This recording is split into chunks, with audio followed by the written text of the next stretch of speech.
여러분 안녕하세요. 신앙생활 하다 보면요. 누구나 한 번쯤은 이런 질문에 부딪히게 되죠.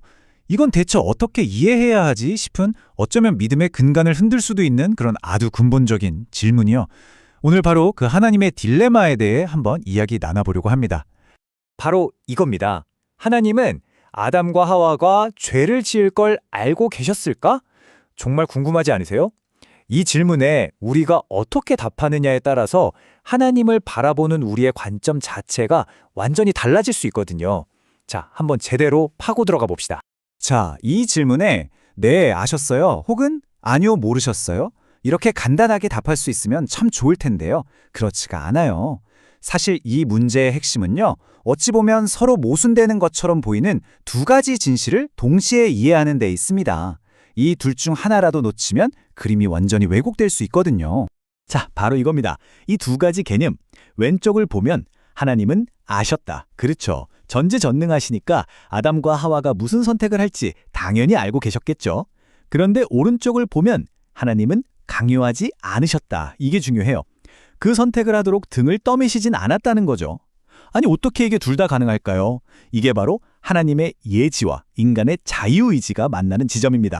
좋습니다. 그럼 먼저 첫 번째 개념부터 한번 제대로 짚고 넘어가 보죠. 하나님께서 모든 걸 알고 계셨다. 이게 대체 무슨 뜻일까요? 성경을 보면요. 하나님의 지식에는 한계가 없다는 걸 여러 곳에서 이야기해요. 대표적인 게 바로 이 구절이죠. 이사야서 46장 10절. 내가 시초부터 종말을 알리며, 그러니까 하나님께는 시작과 끝이 동시에 보인다는 거예요. 시간이라는 직선 위에서 순서대로 경험하는 우리 인간과는 완전히 다른 차원의 시점을 가지고 계신다는 거죠. 이게 무슨 말이냐면요. 아담과 하와의 그 선택, 그리고 그 선택이 불러올 끔찍한 결과들, 인류의 모든 고통과 눈물, 이 모든 게 하나님께는 어이쿠 이런 일이 하는 서프라이즈가 아니었다는 겁니다. 처음부터 다 알고 계셨다는 거죠. 자, 그럼 바로 이 지점에서 이런 생각이 딱 들죠. 아니, 다 아셨으면서 왜 안 막으셨지? 그럼 책임이 하나님한테 있는 거 아니야? 네, 맞아요. 이거 정말 중요한 질문이고 너무나 당연한 의문입니다. 바로 여기에 이 모든 딜레마를 푸는 열쇠가 있습니다. 이 공식을 한번 보세요. 알미 곧 강요는 아니다. 알고 있었다는 게 그렇게 만들었다는 뜻은 아니라는 거예요. 예를 들어 기상캐스터가 내일 비가 올 거라고 예측했다고 해서 그 사람이 비를 내리게 한 건 아니잖아요. 그것과는 물론 차원이 다르지만 아는 것과 일으키는 것은 분명히 다른 개념이라는 겁니다. 그러면 이제 진짜 궁금한 게 나오죠? 왜? 대체 왜 모든 걸 아시면서도 그 위험천만한 선택을 그냥 허락하신 걸까요? 그 답은요, 딱 한 단어에 있습니다. 바로 사랑. 자, 이게 무슨 뜻인지 한번 살펴보겠습니다. 여러분, 진정한 사랑이 뭘까요? 한번 생각해 보세요.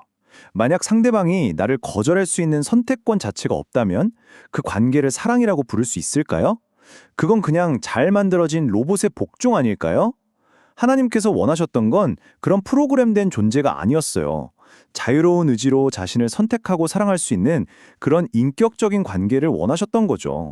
자, 이 논리의 흐름을 한번 따라가 보세요. 아주 간단합니다. 첫째, 진짜 사랑하려면 선택이 필요해요. 그쵸? 둘째, 그 선택이 진짜 선택이 되려면 아니요라고 말할 자유, 즉 거절할 자유가 있어야만 합니다.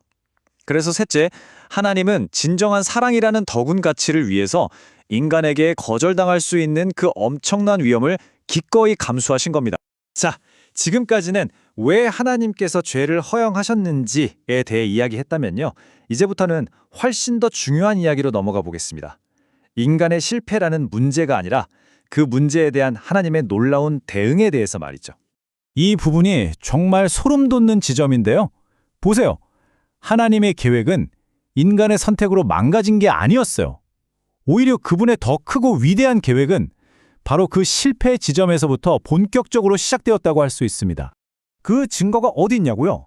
인간이 죄를 짓자마자 하나님께서 하신 말씀을 보세요. 창세기 3장 15절. 이걸 우리가 원시복음이라고 부르잖아요. 인류를 구원할 희망을 바로 그 자리에서 약속하십니다. 이건 실패에 허둥지둥 대처하는 모습이 아니에요. 이미 모든 걸 아시고 준비해두신 계획의 첫 단추를 채우시는 모습인 거죠. 자, 그럼 한번 정리해볼까요? 하나님은 죄를 막지는 않으셨어요. 왜냐하면 자유로운 사랑을 원하셨으니까요.